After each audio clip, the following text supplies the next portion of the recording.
That's all set. Coach Wood, opening remarks, please. Well, obviously, we're not the same team that was tied for second place about 3 weeks ago. And you're playing with the best teams in the country, with two All-American guards that play the right way every possession. They're the best guard tandem in the country, in my belief. They're as well coached as anyone in the country, well prepared. Good players, good coaches, and they're doing the things right. And we've a little bit of a shell of the basketball team that we were a few weeks ago, and blame starts with me, but I think it filters down to every player.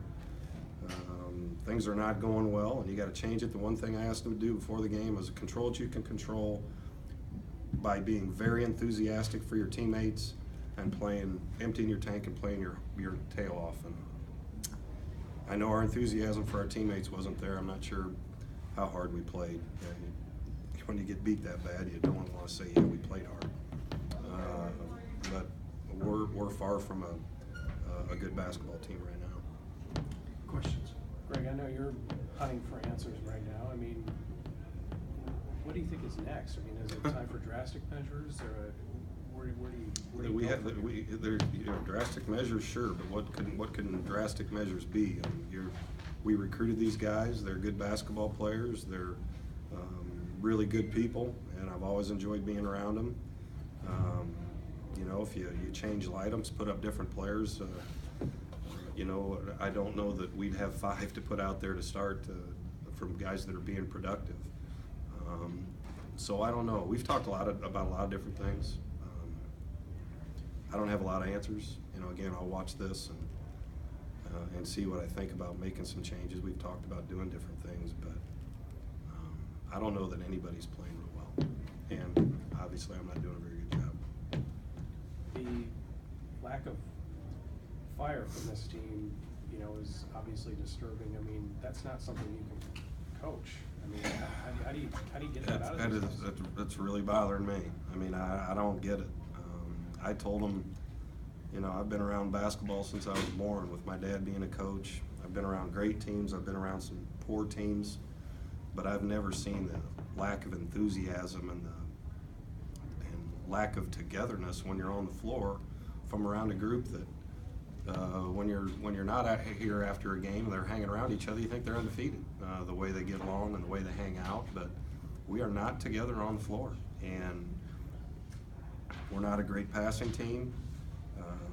You know, we're in single digits in assists in games and double digits in turnovers, and they're at 20 and 4. So there's a lot of things, but just looking at a lot of empty faces and looking at blank stares, I don't know. I don't know how to change it, but we got to find a way.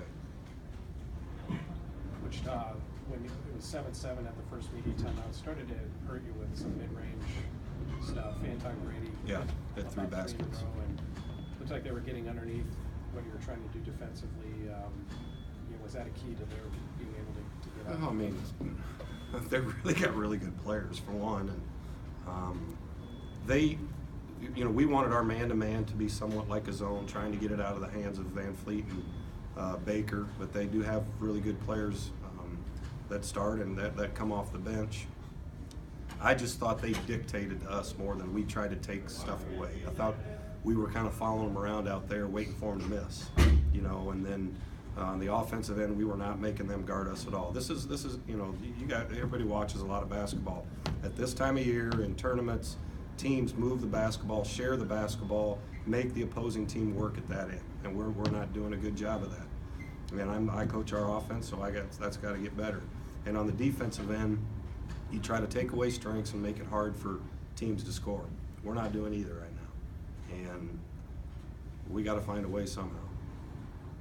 In terms of sense of urgency, I mean, there's 2 ways to play it. You can de-emphasize what you're looking at big picture conference-wise, or you could emphasize it in the respect that you are still trying to get out of playing on third. I don't know what happened at Missouri State, but what do you plan to do in terms of, I mean, does this team need some sense of urgency injected into them, some externally or whatever? I mean, Yeah, I kind of brought that up to staff about When I took over this job, I know in the past history of Indiana State, and Coach Waltman, still love him and miss him. Still the best coach I've ever been around, but he played in a lot of Thursday games, and he had 6, 8 straight years of single-digit wins, overall, not just in the conference. And when I took this over, I just told myself, I said, that's not going to happen. We're not going to talk about playing on Thursdays, and that's what we're staring at. I asked staff, do you think we should talk to the guys about that? And I don't want to be that negative. I don't want them to have a big burden hanging over them, but that's where you're at. That's where we're at as a team, and we brought that on ourselves, and it's my burden. I told them, let me handle it. I can take it. You guys just worry and play and be enthusiastic and come together. They're not doing that, which in turn gets us in this position. So with 2 games left, I don't know what happened there either. But we certainly are playing like a team that should be playing on Thursday. Whether we can change that in these next 2 games, I know I'm going to certainly try. Anything else for Coach? Thank